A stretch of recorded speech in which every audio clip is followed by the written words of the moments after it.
proposé de créer un conseil de la culture. Voilà, avec pour éclairer les élus. C'est vrai que c'est assez rare actuellement. Le Conseil de la culture, c'est le premier acte que ferait Martine Vassal si elle était élue maire de Marseille. Parce qu'on ne peut pas envisager la culture comme une délégation comparable ou totalement comparable à celle des autres, tant, c'est pas à vous que je vais le dire, mais tant sa force dans la cohésion sociale, tant sa force dans la préparation des esprits, sans sa force dans la lecture de l'avenir, fait de la culture un monde à prendre avec une considération particulière. Il faut absolument, compte tenu de l'impact de la culture sur la société, absolument que ce soit que la politique culturelle se base, s'appuie, se construise en concertation avec les acteurs de la culture, avec tous ceux qui font la culture et en même temps qui puissent aussi se confronter aux contraintes administratives. Moi, je ne suis pas forcément favorable à ce que ce soit un représentant du monde de la culture qui prenne la délégation de la culture, parce que je me méfie toujours de celui qui sait tout et de la très forte technicité.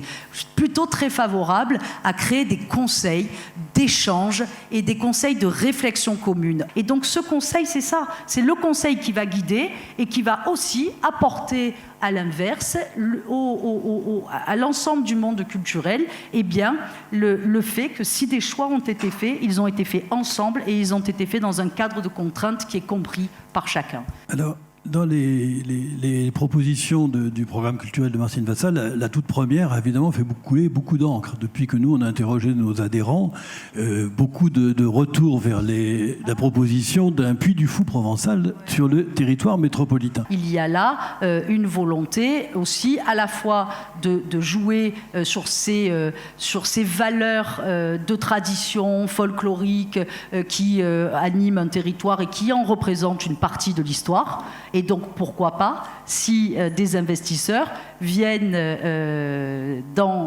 sur ce territoire-là, nous permettre de créer un centre nouveau d'attractivité autour d'une partie de l'histoire qui a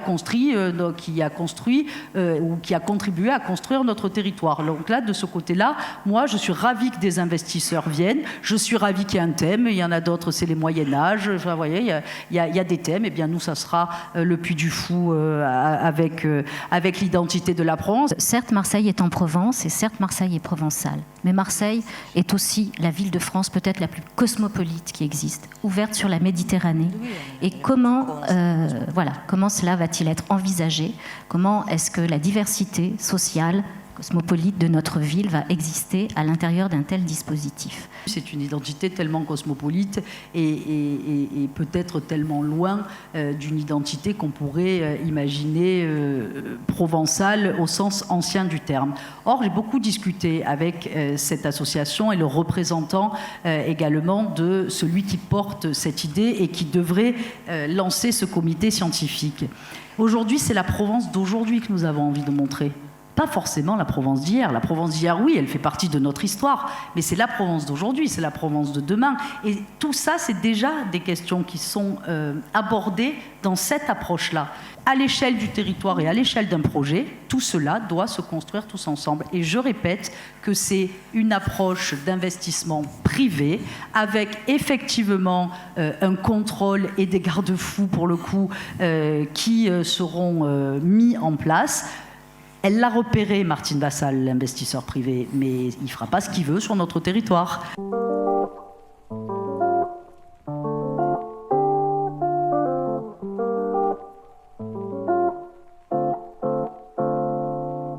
On a fait de notre programme un axe majeur, un fil rouge, c'est l'éducation. Et donc, on veut être très attentif, au-delà de convier dans toutes les manifestations culturelles, je dirais les sachants, mais qu'on soit très attentif à soutenir des actions artistiques dans les établissements scolaires parce qu'on considère que lorsqu'on est souvent d'un milieu favorisé, on a accès à la culture. Quand on est de milieux moins favorisés, on a moins accès à la culture. Et donc, on veut vraiment insister sur ce point. Il y a un sujet également qui nous tient à cœur et qui me tient particulièrement à cœur, c'est de renouveler les équipements culturels. Alors, et par équipement culturel, je fais rentrer aussi, bien évidemment, les bibliothèques du territoire. On voit bien qu'actuellement, beaucoup de bibliothèques sont fermées. Il y a un problème d'encadrement, un problème de personnel. Et on veut vraiment mettre l'accent sur ces bibliothèques avec aussi le projet qu'il y ait un élu à la lecture publique. On veut également rééquilibrer les équipements culturels entre le nord et le sud. Un des points sur lesquels on insiste beaucoup dans la stratégie de notre programme, c'est de recoudre cette ville. Et comment mieux recoudre cette ville qu'en passant par l'action culturelle et son développement à tous les niveaux. Comment vous imaginez développer et pérenniser les ensembles, les compagnies et les structures artistiques implantées dans le territoire ? Aujourd'hui, vous savez comme moi que le budget de fonctionnement de la culture, c'est de l'ordre de 217 millions d'euros. La moitié environ est un financement pour le fonctionnement qui vient de la ville de Marseille, ce qui représente 15% du budget de la ville. Et c'est le 4e pôle budgétaire pour le fonctionnement de la ville. Je dois vous dire que après le rapport de la Chambre régionale des comptes, il va falloir quand même, pour être raisonnable, se pencher réellement sur le budget de la ville et savoir les marges de manœuvre que l'on a pour accompagner un peu plus, si on le peut, le milieu culturel. Mais aujourd'hui, pour être clair, s'engager à augmenter les financements quand on ne connaît pas clairement les finances de la ville, ou en tout cas quand on sait que les finances de la ville sont en difficulté, je serai dans un premier temps, au moins pour l'année 2020, un peu prudent. Voilà. Vous avez parlé d'un conseil de la nuit. Comment ce conseil de la nuit quelle vision précise vous avez de ce conseil de la nuit et comment vous envisagez le travail avec les structures qui officient déjà au quotidien et qui travaillent sur la culture de la nuit ? Il ne s'agit pas de faire à la place, mais de faire avec les acteurs culturels, avec les acteurs de la nuit, avec tout un tas de professionnels qui sont dans cette ville, mais on voit bien qu'il faut mieux organiser. Et en tout cas, il faut aussi penser notamment aux jeunes, mais également aux moins jeunes, qui considèrent qu'aujourd'hui, la nuit... ils ne s'y retrouvent pas, quoi. Mon objectif, chaque fois, c'est de m'entourer des sachants, des gens qui sont en place, des gens qui connaissent. Et bien évidemment, je me tournerai vers tous ceux qui sont en capacité d'avoir leur mot à dire et surtout d'aider. Voilà, ce n'est pas simplement le mot à dire parce que c'est simplement d'aider.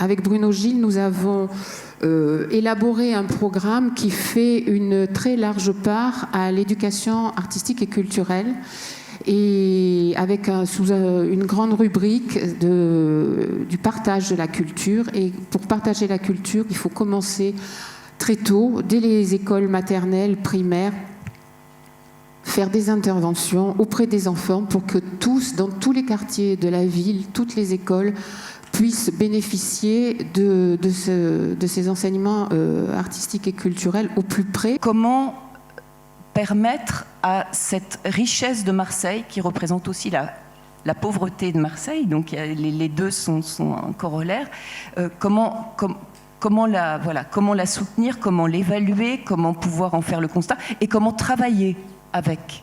Évidemment, il faut les aider, il faut encourager la création, il faut les soutenir. Je pense qu'une des mesures que souhaiterait mettre en place Bruno Gilles, justement, par rapport au soutien, aussi bien des artistes que des structures, c'est d'essayer d'arriver à avoir des plans à au moins 3 ans de vision, avec un engagement financier sur cette période, un bilan étant bien évidemment fait chaque année, puisqu'il faut avoir des actions annuelles, mais cela permettrait aux structures, quelle que soit leur taille, me semble-t-il, d'avoir vraiment un projet artistique qui puisse être mené avec une certaine sérénité par rapport à l'aide financière qui serait octroyée à chacune d'entre elles. Je suis heureuse de vous entendre évoquer, je pense, les propositions de conventionnement. Est-ce que vous seriez prête à reprendre ces conventions, à les fortifier, à les évaluer, comme vous le dites, et à signer de manière volontariste avec l'État, la région, le département, des conventions? Je ne peux pas m'engager pour les autres collectivités ou leurs représentants, mais il me semblerait logique et constructif que les collectivités soient sur la même temporalité, sur les mêmes conventions pour soutenir sur 3 ans, etc., les différents acteurs culturels. Si la ville le fait seule de son côté, ça n'aura pas le même impact que si la métropole, le département, la région sont à l'unisson et que autour abonde pour un projet culturel qui sera à ce moment-là peut-être plus construit et plus ambitieux. On connaît votre engagement sur l'art contemporain, qui est quand même, oui. On sait que Manifesta, qui va arriver, vous doit beaucoup. Et un peu sur la question de financement public, financement privé. Comment on peut envisager le développement, le non-développement, les limites de cette logique entre le service public et des financements privés? Il me semble que nous sommes dans un changement de paradigme en ce moment et que le financement privé devient de plus en plus difficile à mobiliser parce qu'il ne vous aura pas échappé que les grandes entreprises ont de plus en plus des fondations ou des actions qui leur sont propres et qui finalement sont des moyens aussi de valoriser leur marque et leur savoir-faire. Donc pour des actions collectives ou des actions, il devient de plus en plus difficile de solliciter des fonds privés. Mais néanmoins, je pense que sur des projets, je pense qu'on doit pouvoir arriver à mobiliser des acteurs du territoire.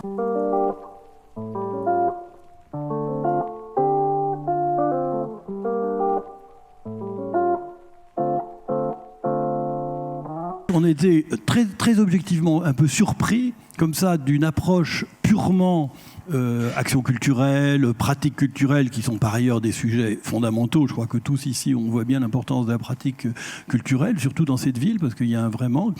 Mais en même temps, le peu d'axes autour de la création, la diffusion, la fréquentation des œuvres, l'implantation des équipes artistiques, etc. La politique culturelle que l'on souhaite développer, pour nous, la culture, c'est un formidable outil en fait pour la transformation de la cité que l'on souhaite opérer. C'est d'abord un facteur d'émancipation, ça clairement pour l'ensemble des citoyens, et c'est essentiel dans une ville qui est aussi fracturée, qui est aussi inégalitaire. C'est aussi un vecteur de réconciliation, et ça c'est une clé de notre projet, c'est la question de la réconciliation de cette ville qui se tourne le dos avec des populations, cette ville fracturée justement. On veut sortir de cette approche affichiste du politique qui va imprimer de nouvelles ambitions, de nouveaux festivals, de nouveaux lieux. Je pense qu'aujourd'hui, ce n'est pas l'objet, et c'est certainement pas l'objet à Marseille, parce qu'on est dans une ville où il y a un vrai déficit d'équipements de proximité notamment. Il y a aujourd'hui, pour nous, l'enjeu, c'est de soutenir effectivement la création, l'émergence culturelle, donc la création et la diffusion, donc en soutenant les lieux. Et je crois que le premier point, c'est notamment de soutenir les opérateurs sur... on en demande beaucoup aujourd'hui, les collectivités en demandent beaucoup aux opérateurs culturels, mais il n'y a pas forcément d'accompagnement derrière. Nous, l'engagement que l'on prend, en tout cas, c'est pour les opérateurs culturels, c'est qu'on soit à budget constant sur le budget de création, le budget de création culturelle. Mais il y a aussi favoriser la transmission, et ça, c'est un enjeu essentiel à Marseille, la question des pratiques, Donc c'est l'ouverture de lieux de répétition, c'est l'ouverture par exemple des écoles, mais d'autres lieux également par rapport au patrimoine municipal qui pourrait servir de lieu pour les pratiques amateurs. Comment est-ce que vous entendez, au-delà de ce que vous avez exprimé, qui est déjà une étape, pouvoir travailler avec cette pluralité, cette diversité, et au travers quelle méthode de travail pensez-vous pouvoir rendre opérationnels ces différents axes? L'idée, c'est de retrouver, de coélaborer les politiques publiques avec les acteurs sur chacune des thématiques. Il faut critériser l'intervention des différents échelons en matière de politique culturelle. Il faudra mettre des critères objectifs d'intervention de la ville en matière de politique culturelle. Et ça, l'idée, c'est que ces critères soient partagés par l'ensemble des acteurs culturels. Donc il faudra faire une grande conférence ou un séminaire permanent pour définir ces critères d'intervention de la ville. Et puis, vous parliez de la biodiversité, de la question de la transition écologique, qui pour nous, quand même, est le cœur de notre projet. Hein. C'est l'ambition que l'on a, la vision que l'on a, c'est transformer la cité, faire de notre cité le phare de la transition écologique, en transformant nos handicaps en atouts, parce que je pense qu'on a plein d'atouts pour devenir ce phare.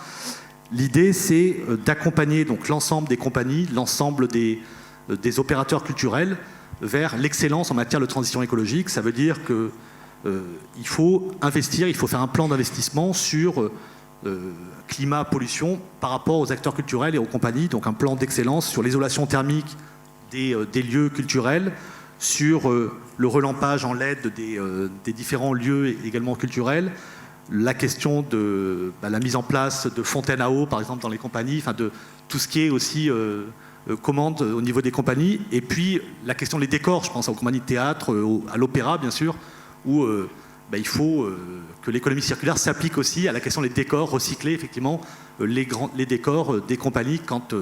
Et en plus, on avait, je ne sais pas si ça existe encore, l'association qui travaillait là-dessus, mais qui ne trouvait pas le foncier, alors que dans notre ville, il y a quand même du foncier disponible, pour pouvoir stocker ces différents décors, pour pouvoir les réemployer justement pour d'autres compagnies, pour d'autres lieux, pour d'autres usages.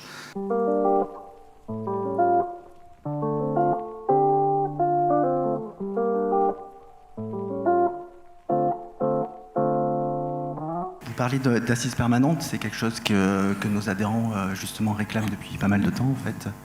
Un lieu justement de dialogue avec les élus. Juste, est-ce que vous avez déjà une idée en fait du mode de désignation ou d'élection de ces représentants des acteurs culturels justement? On n'a pas travaillé au-delà de ce pourquoi on a été missionné. C'est-à-dire que on n'a pas envie, en tous les cas, que ces assises de la culture viennent d'en haut et que les membres en soient désignés par le politique. Je crois s'il y a une chose qui est claire dans l'esprit de Michel, et tu le confirmeras, c'est que elle veut une démocratie qui soit construite avec chacun. Avec chacun, ça veut dire avec les professionnels de la culture, ça veut dire avec les usagers, ça veut dire avec les enseignants, ça veut dire avec les publics, ça veut dire avec des politiques aussi, mais qui sont des instances qui ne sont pas décisionnelles. La culture est un moyen pour nous, est une porte d'entrée incontournable pour réduire toutes les inégalités sociales et même, je peux vous dire, pour réduire les inégalités en santé. Pour nous, la culture, contrairement à certaines politiques, n'est pas une contrainte, mais c'est une richesse. Une richesse parce que ce qu'elle apporte au niveau du citoyen et au niveau de la ville. Ce qu'on s'engage aussi à faire, c'est face à la faiblesse des subventions actuelles qu'il y a au niveau des associations, nous nous engageons à augmenter les subventions accordées aux associations. 28 € par personne pour les Marseillais, 58 € à Lyon. Il y a une petite différence à combler et nous nous engageons à la combler. Forcément, on se pose la question des solutions que vous allez être en mesure de trouver au sein du budget municipal pour répondre à cet engagement. Si on a une volonté politique, si on a un projet, on peut aller chercher des fonds. Il y a des fonds de l'État, il y a des fonds de l'Europe, il y a la région. Vous savez, quand on va faire un prêt à la banque, si on n'a pas un dossier bien ficelé, on n'a rien. Mais nous, on ne va pas être un maire paresseux, on va être un maire de volonté. Et on a la volonté politique de faire que la culture soit au niveau de ce que les Marseillaises et les Marseillais peuvent prétendre et on doit leur donner ça. J'aimerais revenir en fait sur l'augmentation des subventions. Est-ce que ça va être justement consolider des initiatives déjà existantes, ou est-ce que ça va être aussi excusez-moi le terme, du saupoudrage peut-être parfois? Ces choix, on veut les faire avec les assises de la culture. Il est question effectivement, le choix du hip-hop, c'est un choix. Parce qu'on trouve que ce hip-hop est maltraité à Marseille depuis trop longtemps. La parité, c'est un autre choix. On ne l'a pas écrit, c'est évidemment un choix. Et on veut combler les manques. On pense, et Michel a une fille qui est une grande violoncelliste, que la musique classique est maltraitée à Marseille. Qu'on a considéré que Marseille, c'était une ville populaire, donc on lui filait les musiques actuelles. Et je ne suis pas du tout d'accord avec cette analyse-là. Et on mettait les vraies musiques, les grandes musiques à Aix. Bon, alors on a beau parler à la métropole, Marseille, et les Marseillais ont droit à avoir de la grande musique aussi. Grande avec des guillemets, hein. Voilà.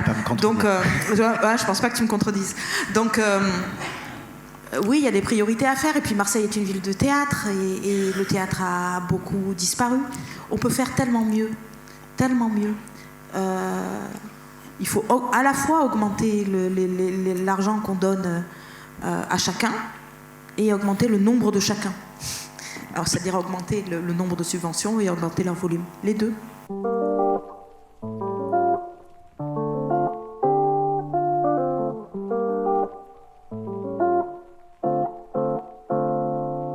Tout de suite, je vous interroge sur les modalités, ça nous a intéressé. Un conseil de développement de la culture composé d'artistes, de professionnels et d'usagers sera mis en place pour accompagner la mairie dans ses orientations et ses choix. Je pense qu'aucun projet ne peut se faire. Si je vous écris un projet culturel maintenant de A à Z, c'est que j'ai rien compris. Parce qu'un projet culturel, pour la ville de Marseille, s'écrit avec les acteurs qui composent la culture, qui composent les citoyens, ceux qui la pratiquent, ceux qui la vivent, ceux qui en profitent. C'est ça, c'est de mettre tout le monde autour d'une table et de réfléchir ensemble à qu'est-ce que nous voulons pour demain dans la ville de Marseille. Ce qui est sûr, c'est qu'en ce qui me concerne, je veux que Marseille rayonne. Marseille est une ville jumelée avec pas mal de territoires en Europe, mais aussi en Afrique, dans les pays voisins. Comment vous imaginez-vous cette dimension internationale de Marseille, au travers évidemment de la culture, de ses artistes et du dialogue qu'il peut y avoir entre ces territoires? Lorsque j'étais vice-présidente au sport à la région, j'ai créé un partenariat avec notamment les pays du Maghreb, et on a amené toutes les ligues, mais là je vous parle pour le sport, mais c'est exactement ce qu'il faut faire pour la culture, en lien avec les associations culturelles et les événements culturels de ces pays, pour qu'on crée des passerelles. Mais en même temps, il faudra aussi, en tant que maire de Marseille, avoir un regard lucide. Parce que quand vous avez nous, aller là-bas, ça sera facile. Eux, venir ici, c'est compliqué. Des artistes qui veulent venir aujourd'hui en France ou à Marseille, tout simplement France, venir en France pour... tout simplement pour jouer, que ce soit dans la musique, dans le théâtre, que ce soit dans n'importe quel domaine, c'est la croix et la bannière. Au dernier moment, on ne leur donne pas de visa. Au dernier moment, c'est vraiment... donc il faudra, oui, je pense avoir un travail réel avec le ministère des Affaires étrangères pour qu'on puisse, peut-être ceux qui ont un label labellisé, mais je le pense pour d'autres domaines aussi, pas forcément que la culture, mais je le pense de manière générale, pour l'économie aussi, pour que quand on y a un vrai partenariat, et là ça fera partie justement de la fameuse... le conseil de développement, la commission, le conseil de développement qu'on mettra en place, qui fera que ce conseil de développement, il aura aussi ce rôle, c'est de dire, de labelliser aussi, parce qu'on peut pas on peut pas labelliser comme ça tout et n'importe quoi, mais on pourra faire des choix, et surtout ça permettra avec le ministère des Affaires étrangères, mais ça c'est mon rôle ensuite de maire, d'aller faire ce travail pour obtenir des visas et permettre des visas, parce que la mairie de Marseille s'engagerait aussi à assurer que les gens repartent, quoi. Voilà. Vous avez été longtemps maire du 15-16, vous en parlez beaucoup. Comment, maire de Marseille, tout d'un coup, l'art et la culture existe pour recoudre cette ville? On connaît tous sa coupure entre le nord et le sud. Est-ce que l'art et la culture ont quelque chose à jouer là-dedans? Peut-être pas. Quand j'étais au lycée, j'avais écrit à la criée en demandant si je pouvais venir faire stagiaire ici. Ils avaient accepté. Et donc j'ai été stagiaire ici. Ça a été pour moi un bonheur. mais aujourd'hui c'est fini. Quelle relation il y a entre la Criée et ces quartiers? Moi, je veux que les écoles, alors le matin, c'est pas pour faire de la culture, hein, c'est pas pour ça, mais les écoles restent ouvertes jusqu'à 18h30. Pourquoi? Parce qu'après l'école, je veux qu'il y ait des moments aussi où on va pouvoir faire des activités, réfléchir à ces activités avec le monde culturel, pas le monde sportif parce que dans l'école c'est un peu plus compliqué, mais avec le monde culturel, le monde tout simplement de l'animation, qu'on réfléchisse à voir comment on peut recréer, par exemple, des cours, que du théâtre, de la musique, on peut réfléchir à plein du cirque, c'est des choses qu'on peut mettre en place. Il faut redonner l'envie aux gens, aux enfants, d'abord qu'ils le découvrent. Et ce que je peux vous dire, c'est que c'est comme ça qu'on arrivera à faire, c'est qu'on est des personnes qui sont dans le monde de la culture, qui sont de l'autre côté de la ville, qui viendront dans tel ou tel secteur, et inversement d'ailleurs. Et inversement.